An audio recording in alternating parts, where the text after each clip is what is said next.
இந்தியாவுக்கு எதிரான டி20 உலகக்கோப்பை ஃபைனலில் தோல்வி எதிரொலி. நியூசிலாந்து அணியின் நட்சத்திர வீரர் திடீர் மரணம். அதிர்ச்சியில் உறைந்த ஒட்டுமொத்த கிரிக்கெட் உலகம். அதாவது இந்தியா மற்றும் நியூசிலாந்து அணிகளுக்கு எதிராக நேற்றைய தினம் நடைபெற்ற டி20 உலகக்கோப்பையின் இறுதிப் போட்டியில் இந்திய அணி அபாரமான வெற்றியை பெற்றிருந்தது. இந்த வெற்றி மூலமாக டி20 உலகக்கோப்பையை 3வது முறையாக கைப்பற்றியிருந்தது இந்திய அணி.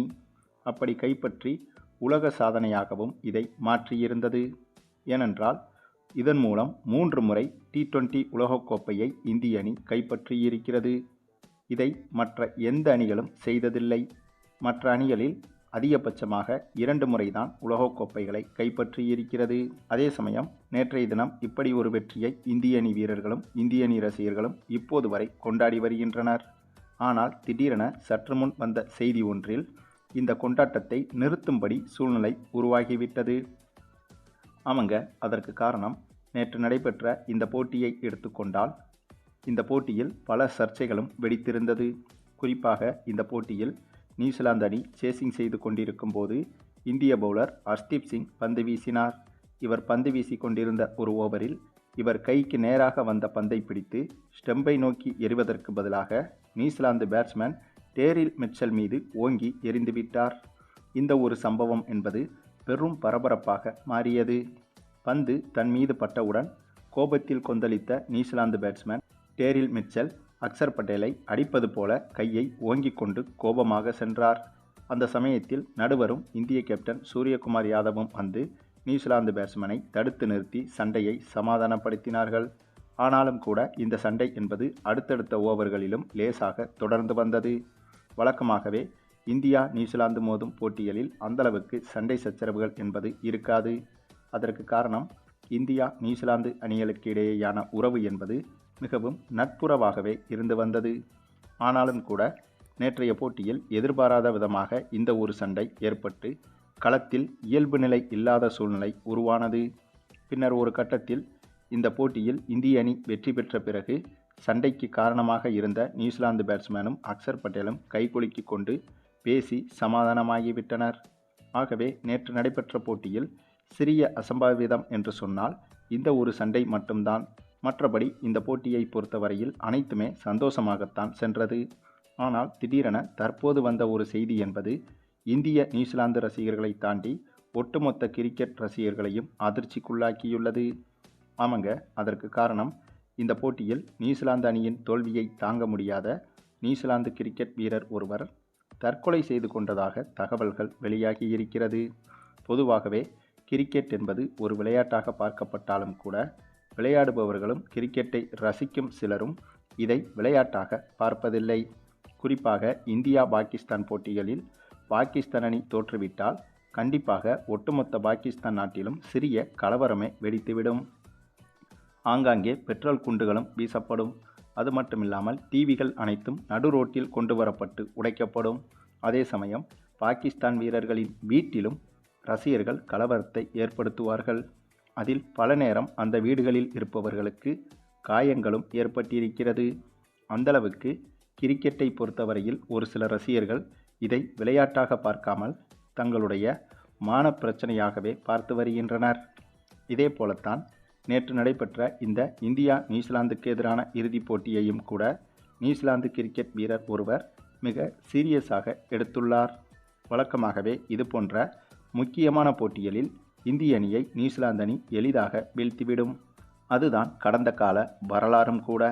ஆகவே அந்த ஒரு நினைப்பில்தான் நியூசிலாந்து ரசிகர்களும் நியூசிலாந்து கிரிக்கெட் அணியை இந்த போட்டியில் வெற்றி பெற்றுவிடும் என்று நினைத்தனர். ஆனால் எதிர்பார்ப்புக்கு அப்படியே நேர்மாறாக இந்த போட்டியில் நியூசிலாந்து அணி படுமோசமாக விளையாடி கொடூரமான தோல்வியை தழுவியிருந்தது. இந்த ஒரு தோல்வி என்பது கண்டிப்பாக நியூசிலாந்து ரசிகர்களுக்கு மிகப்பெரிய அதிர்ச்சியாகத்தான் இருக்கும். அந்த ஒரு அதிர்ச்சியில்தான் நியூசிலாந்து கிரிக்கெட் அணியில் ஜூனியர் பிரிவை சேர்ந்த கேலம் மார்க் என்ற வீரர் இவரது உயிரை மாய்த்து கொண்டுள்ளார். இவரை பொறுத்தவரையில் நியூசிலாந்து ஜூனியர் அணியில் விளையாடி வந்தாலும் கூட இவரும் பிரபலமான வீரர்தான். அப்படி இருக்கும்போது நேற்றைய போட்டியில் நியூசிலாந்து அணி தோற்றதை தாங்க முடியாமல் இவர் தற்கொலை செய்து கொண்டதாக தகவல்கள் வெளியாகி வருகிறது. இந்த ஒரு செய்திதான் இப்போது ஒட்டுமொத்த உலக கிரிக்கெட் ரசிகர்களையும் கதிகலங்க வைத்துள்ளது. ஒரு பக்கம் இந்திய அணி இந்த உலகக்கோப்பையை கைப்பற்றி வெற்றி கொண்டாட்டத்தை கொண்டாடி வரும் இந்த சூழலில் நியூசிலாந்து அணியின் நட்சத்திர வீரர் ஒருவர் திடீரென இப்படி மரணமடைந்திருப்பது என்பது மிகப்பெரிய சோகத்திற்கு வழிவகுத்துள்ளது. மேலும் இந்த போட்டியில் இன்னொரு விபரீதமும் நடந்திருக்கிறது. அது என்னன்னா, இந்த போட்டியில் இந்திய அணி பேட்டிங் செய்து கொண்டிருந்த போது கடைசி ஓவரில் நம்முடைய சிவம் தூபே அடித்த சிக்சர் ஒன்றில் மைதானத்தில் இருந்த ஒருவருக்கு பலத்த காயம் ஏற்பட்டுள்ளது. சிவம் தூபே அடித்த சிக்சரில் சென்ற பந்து அந்த நபரின் தலையை தாக்கியுள்ளது. ஆகவே அந்த நபரும் கூட இப்போது தீவிர சிகிச்சை பிரிவில் உயிருக்கு போராடி கொண்டு இருப்பதாகவும் தகவல்கள் வெளியாகியிருக்கிறது. ஆக மொத்தம் நேற்று நடைபெற்ற இந்த போட்டி என்பது பொதுவாக பரவலாக பார்த்தால் இந்திய அணிக்கு மிகப்பெரிய கொண்டாட்டமாக இருந்து வருகிறது. ஆனால் இந்த போட்டிக்கு திரைமறைவில் பார்த்தால் 2 உயிர்கள் பிரியும் சூழ்நிலையும் உருவாகியிருக்கிறது. ஆக கிரிக்கெட்டை விளையாட்டாக பார்க்காமல் சீரியஸாக பார்க்க வேண்டாம் என்பதுதான் கிரிக்கெட் விமர்சகர்களின் கருத்தாகவும் இருக்கிறது. அதேபோல கிரிக்கெட்டை பார்க்க வரும் ரசிகர்களுக்கு மைதானத்தில் உரிய பாதுகாப்பு கொடுக்க வேண்டும் என்பதும் முக்கியம்தான். இது குறித்து ஐசிசி தகுந்த பாதுகாப்பு அம்சங்களை அதிகப்படுத்த வேண்டும் என்பதும் தேவைப்படுகிறது. அதே சமயம் கிரிக்கெட் போட்டிகளை காண வரும் ரசிகர்கள் மைதானத்தில் அவர்களுடைய பாதுகாப்பை அவர்களும் கவனமாக பார்த்து கொள்ள வேண்டும் என்பதுதான் தேவைப்படுகிறது. மேலும் இந்த உலகக்கோப்பை போட்டியில் வெற்றி பெற்ற இந்திய அணிக்கும் இறுதிப் போட்டியில் தோல்வியடைந்த நியூசிலாந்து அணிக்கும் மற்ற அணிகளுக்கும் எவ்வளவு பரிசுத் தொகைகள் கொடுக்கப்பட்டுள்ளது என்ற கேள்விகளும் ரசிகர்கள் மத்தியில் பரவலாக எழுந்துள்ளது. அதற்கு பதில் என்ன என்று பார்த்தால், இந்த உலகக்கோப்பை இறுதிப் போட்டியில் வெற்றி பெற்று உலகக்கோப்பையை கைப்பற்றிய இந்திய அணிக்கு பரிசுத் தொகை என்பது 28 கோடியாகும். அதனைத் தொடர்ந்து இந்த இறுதிப் போட்டியில் தோல்வியடைந்த நியூசிலாந்து அணிக்கு பரிசுத் தொகை என்பது 15 கோடியாகும். இதுவே நியூசிலாந்து அணியை தவிர்த்து பார்த்தால் இந்த செமிஃபைனல் சுற்றுகள் வரை வந்த மற்ற அணிகளுக்கு தலா 7 கோடிகள் வழங்கப்படும். அதனைத் தொடர்ந்து சூப்பர் 8 சுற்றுகளில் கலந்து கொண்ட ஒவ்வொரு அணிகளுக்கும் 3.5 கோடி ரூபாய் வழங்கப்படும். அதனைத் தொடர்ந்து முதல் சுற்றான குரூப் சுற்றுகளில் பங்கேற்ற அனைத்து அணிகளுக்கும் தலா 2.25 கோடிகள் வரை பரிசுத் தொகையாக ஐசிசி நிர்ணயித்திருக்கிறது. இதுதான் இந்த ஒட்டுமொத்த T20 உலகக்கோப்பையை பொறுத்தவரையில் ஒவ்வொரு அணிக்கும் கிடைத்த பரிசுத் தொகையின் விவரங்கள். ஆனால் இது மட்டுமே வெற்றி பெற்ற இந்திய அணிக்கு பரிசுத் தொகையாக இருக்காது. அதாவது உலகக்கோப்பையை வென்ற அணிக்கு மட்டும் இது விதிவிலக்கு. ஏனென்றால் உலகக்கோப்பையை வென்ற அணிக்கு ஐசிசி கொடுக்கும் பரிசுத் தொகையை தாண்டி ஒவ்வொரு தனியார் நிறுவனங்களும் உலகக்கோப்பையை வென்ற இந்திய அணி வீரர்களுக்கு பல கோடி ரூபாய்களை பரிசாக வழங்குவதற்கு முன்வந்துவிடும்.